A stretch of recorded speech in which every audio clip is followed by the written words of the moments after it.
Well, good morning. Welcome to Suburban Homesteader, Wyoming, Arizona. This is Sandy, and it is President's Day today. So happy President's Day. And Cheryl's already been in here. She's said good morning, and so everybody else will be popping in soon. And today we're going to talk about, can you learn to be content with enough and what that really means? Because so many times we chase after something. And Matthew's here. Hello, good morning. We chase after something because we think, oh, I will be so much happier if I have that thing. Christy, hello, good morning. So we chase after something. We think it's actually what we need. And sometimes we even achieve that. And for that little teeny bit of time, we are very happy. We're very content. We're very, I've made it. Have you ever felt that way? Well, what if enough is actually just right in your backyard, your own homestead? Maybe it's in your kitchen. Maybe it's those people around you that are in your heart. Maybe that is what being enough, having enough is really all about. Because we should say, I should say, being content doesn't mean that you're settling, that you're giving up, that you're, I think it's more gratitude. You're happy with everything that the good Lord gives you. Every situation, you're just like, you just got your hands open. And it's just like, I'm good. I'm here. I'm ready. And I think that stewarding of what we actually already have can be really one of those things that are enough. How many times have we gone and bought something, and then we realized, oh, I either one had that at home and I didn't know where it was, or maybe it's I could have done something differently and I wouldn't have had to spend any of that money for that item or that project. What can I do that with the stuff I have, the things that are enough right in front of me to make that stuff work? Now, let's just talk about, enough isn't about quantity. It's more about the alignment of what we have right now and what we can work with. Because if you've ever been without money, being poor is a mother of invention. Seriously.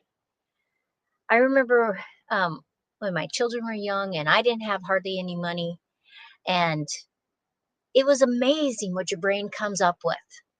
Okay, if I use this, if I did this, I could fix the situation. I have enough stuff right here to do it. Comes to birthdays or a Christmas present. What do you have right there that you could do, change, make, repurpose, so that you really didn't have to spend any more money?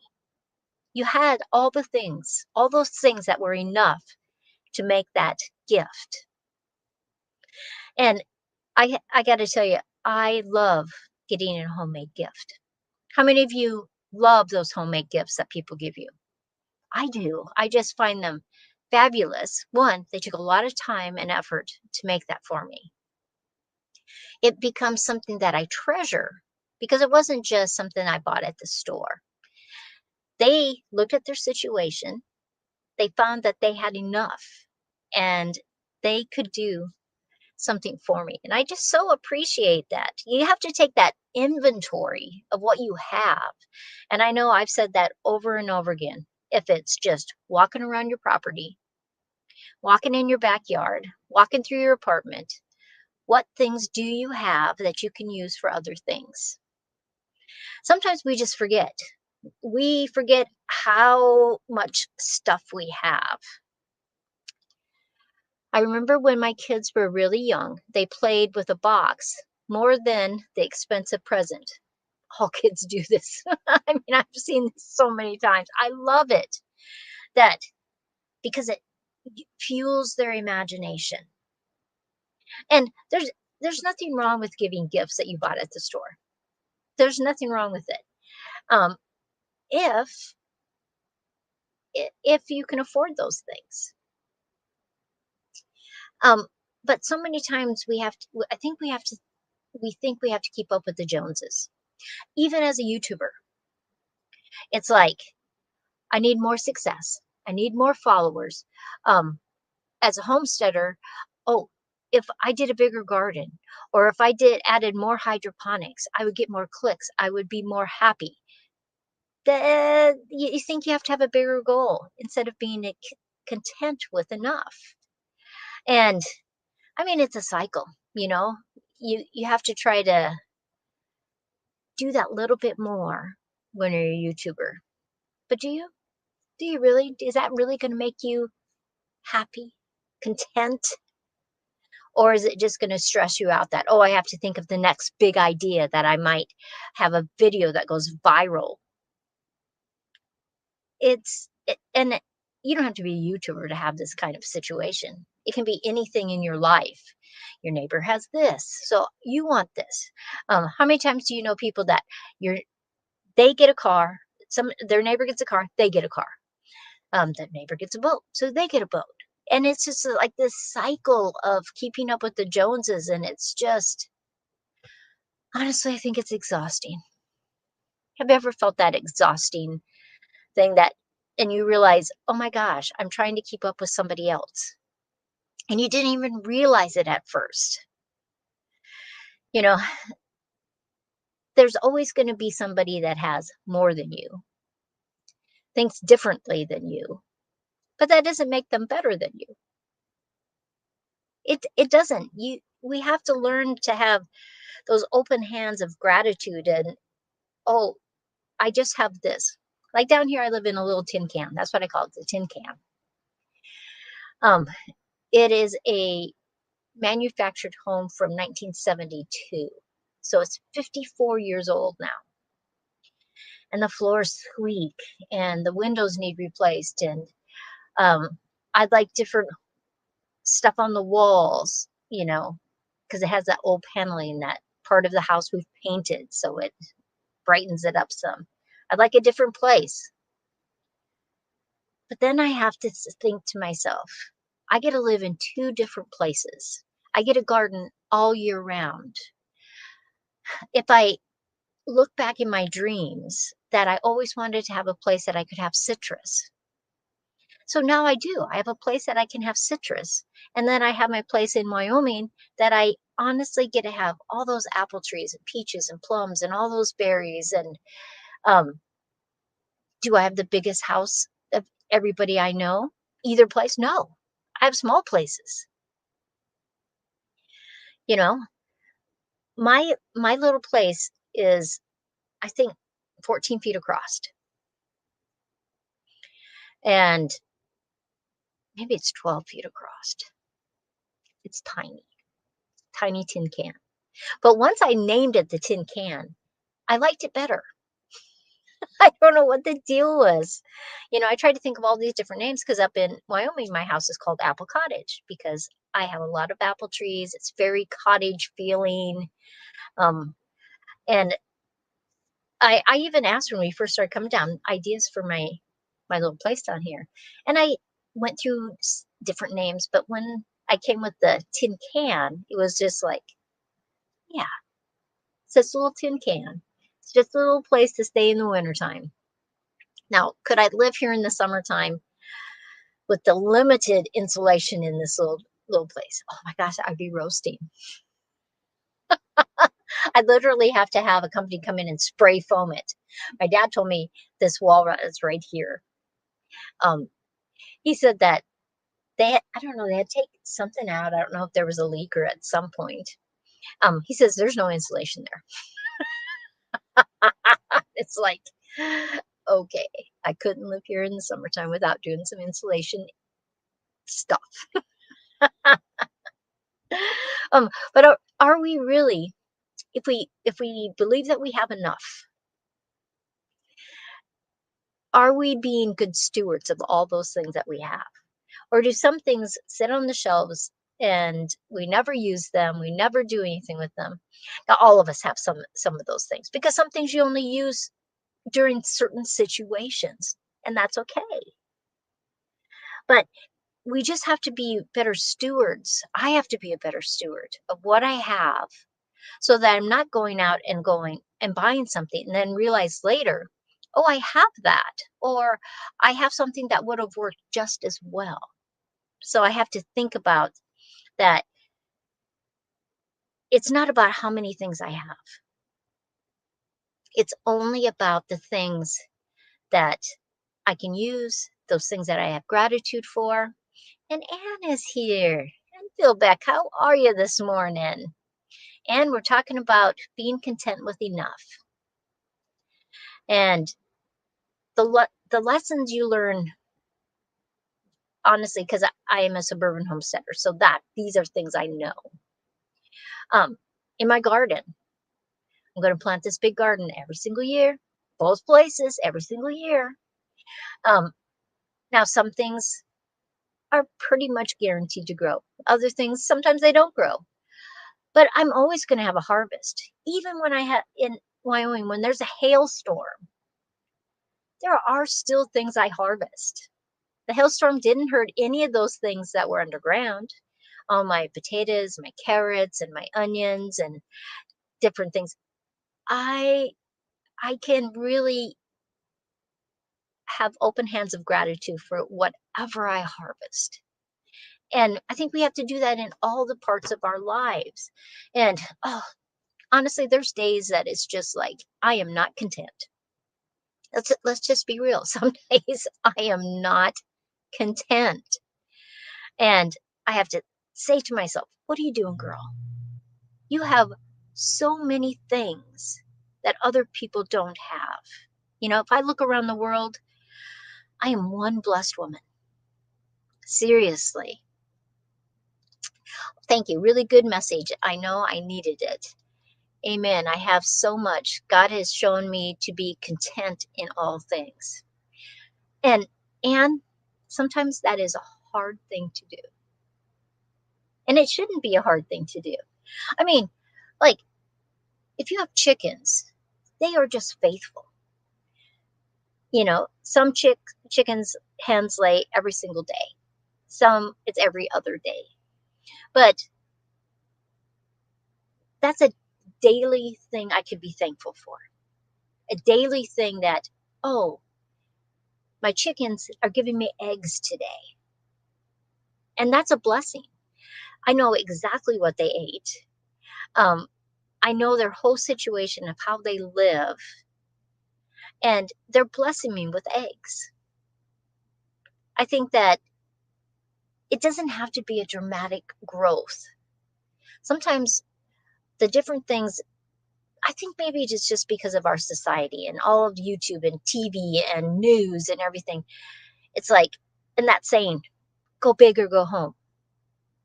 Why? Why do I have to go big? Why can't I be content with that everyday things that I do and the people that are surrounded by me? And sometimes I'm not content. I have those days. Everybody has those days. It's just the fact of life. But when I start to have those days, what I try to do is take inventory. What do I really have? What kind of blessings has the good Lord given me in my life? And honestly, they are so many. I try to remember those things that happened that I really just thought were a true blue miracle. How did these things work out? When I'm not content, I do those things. I remember all those things that have happened. I remember one time my kids were little. I had no money for Christmas. No money. And it was snowy outside. I went out to start the car, and on the car was an envelope with $300 in it. No note, no nothing. it was a true blue miracle to me. And I was so thankful. I was so, it was beyond words that, oh my gosh, a need was met out of the blue because the good Lord knew I needed that.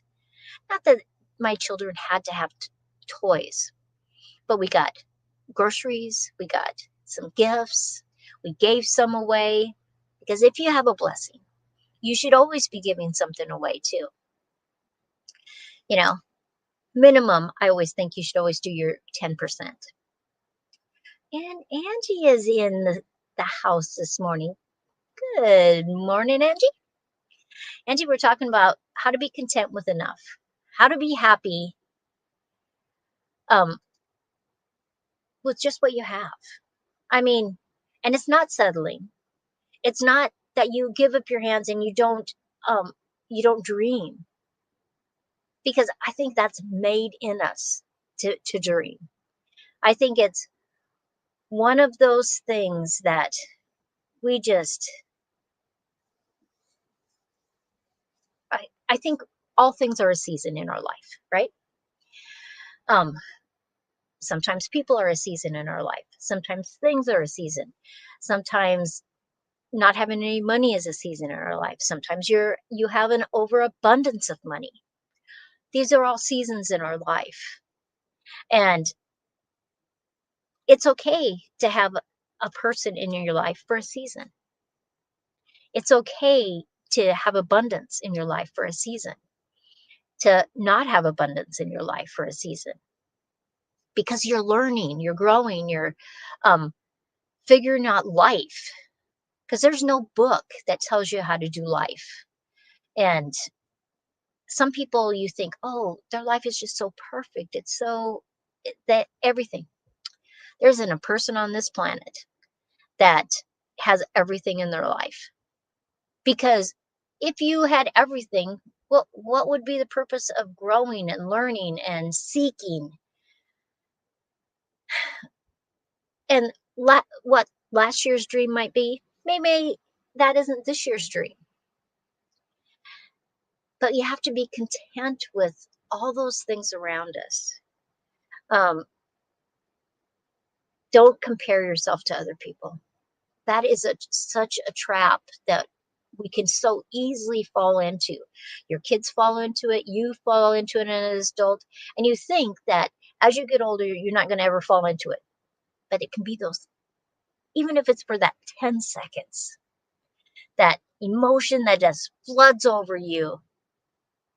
But then you got to step back and you got to say, um, we have to be content on what the good Lord's given us. Anne says, God's word tells us how to live. We need to be doers, not just hearers. But that's hard too. That's true. That's true. Um, Sometimes it's extremely hard to live that life. And other times it's just flowing abundance out of you. And it's a balance. And Ginger is here today. Hello, hello, hello. Oh, and she's saying hi to Anne. Awesome. So I think personally, all of us have to step back and define what is enough for me. If you can just feel that fabulous feeling in your own backyard, you don't have to keep up with the Joneses. You have everything that you need for today. I think that daily gratitude can just push you and move you and make your life better. You can grow and be content. You can make more money and be content. You can improve and be grateful. You can fulfill those dreams that you want, because being content with enough does not mean that you don't dream, that you don't strive to do other things. It's just every single day, it's contentment is that stability, that I guess maybe I would say it's building a peace within yourself, within your life, and focusing on that instead of lack in any area of your life. I think that's something that we have to learn. It's not something that's built into us. I think we have to learn to be content, that it's okay to just be content. You don't have to have those highs and lows and highs and lows and highs and lows that people go through, that, oh, if I can only do this again. I think you just got to be, I guess, what are you chasing right now? Everybody in the chat, what are you chasing right now? Will that really make you content? Or is it something that other people put on to you, that you're not enough, that you're not complete unless you make this much money, if you have a newer car, if you, whatever it is. Ah, LG Homestead, good morning. Hello, hello. Thanks for stopping in. I appreciate that. So, what are you chasing? Now, with my YouTube channel, would I like to have more subscribers? Sure, I would. In fact, mine fluctuates. It goes up a little bit, it goes down a little bit, it goes up a little bit, you know.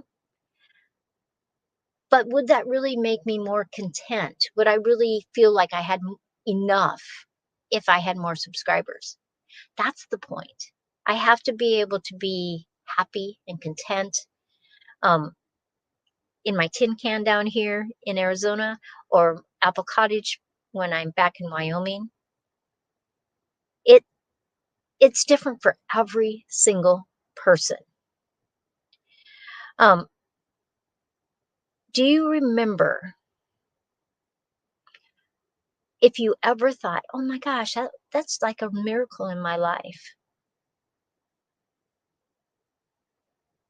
And if you remember that, then take that and look at your life right now. You are a true blue miracle. Everything that you have is a true blue miracle. Sometimes I look at life and everything around me, and it's just like, oh my gosh, this is just crazy how fabulous life is. When you can find that contentment, that stability, that gratitude, that you can look at everything in your life and go, what a blessing. And honestly, all of us will have days that it's just like, you know, and you're looking at the negative, but you gotta, I don't know, slap yourself and say, no, no, I am a blessed woman. I'm a blessed man. My family is blessed. What would you change if you got to that point that you thought you had enough? Would you change anything? Would you, for me, I like dreaming. I like moving forward. I like, um, the striving of a dream, and to how to make that happen. And um, I like looking at the things I have in my house. How can I do something to change something? You know, what can I do? Now, can I fix my squeaky floor? I can, you know. I'm sure that we could rip it all up, put new plywood down, maybe put some extra supports underneath of it. Um, but there's a balance. You know, I used to just hate the squeaky floors. I did. Oh my gosh. I tried trying to do a video. Had to make sure that I wasn't walking on the squeaky floor part. And I was not content with that. But I have to say, I'm actually gotten used to it. You know, I loved my grandmother's old farmhouse, and the floor squeaked, and it that never bothered me. Um, and I guess I had to get to all the people around me have much newer houses, and they have all this new stuff, and maybe I was not being content. with what I had. And so I had to really stop and think about what really makes me happy. Is having a squeaky floor the end of the world? No. Will someday I get a different floor? Maybe. But in every area of your life, you just have to, that's right. The squeaky floor can give it character.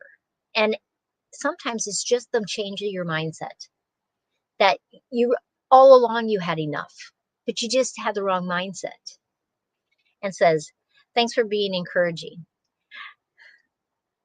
It it's just a process of making a, you know, are we happy? Are we content?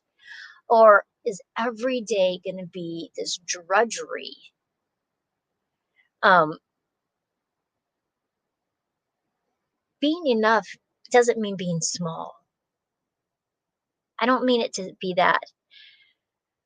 But if you can change the idea of being enough as almost sacred, I think it changes your world. I think it changes the way you look at every single thing, every single day, and just look at what things am I chasing right now? Are those things good? Are those things bad? Are those things not even important? LG says, if the floor doesn't squeak at night when you're in bed, you know that no one's broken in. That's right, because it would definitely be squeaking. See, a positive with my squeaky floors. Look at all those things and break those things down, because really they're just true blue miracles. You got food on the table. Like I got this quilt that I got hanging now. It was a gift. I actually have two of them. I left one of them in Wyoming. That was just such a blessing. It was something that somebody else didn't want. But for me, I love old quilts. I wish I could know the stories of an old quilt and all the people that helped make it and the people that have had it through the years. I just find it so warming. So that was a little miracle that all of a sudden somebody says, I got these two quilts. Would you like them? And it's like, oh my gosh. Yes, of course would love them. And it's got all this in here, hand stitching around every single piece. It's amazing.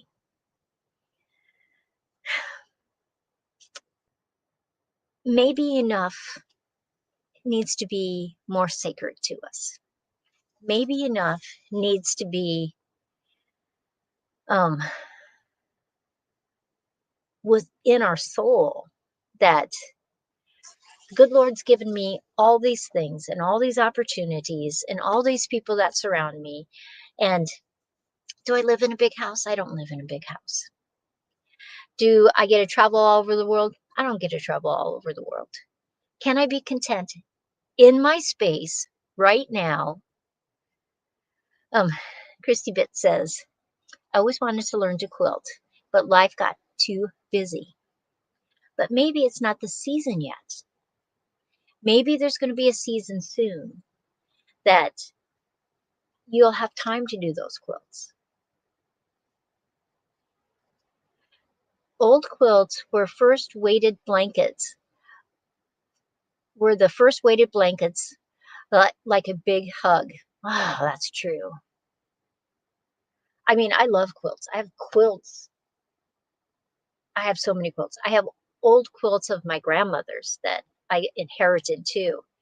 And some of them I use so much that there's pieces that are fraying. And so I tuck those ones away because I don't want them to get any more deteriorated, because it's a blessing to me. And I honestly think I'm going to do some cutting of them and framing them and giving them to my children and my cousins.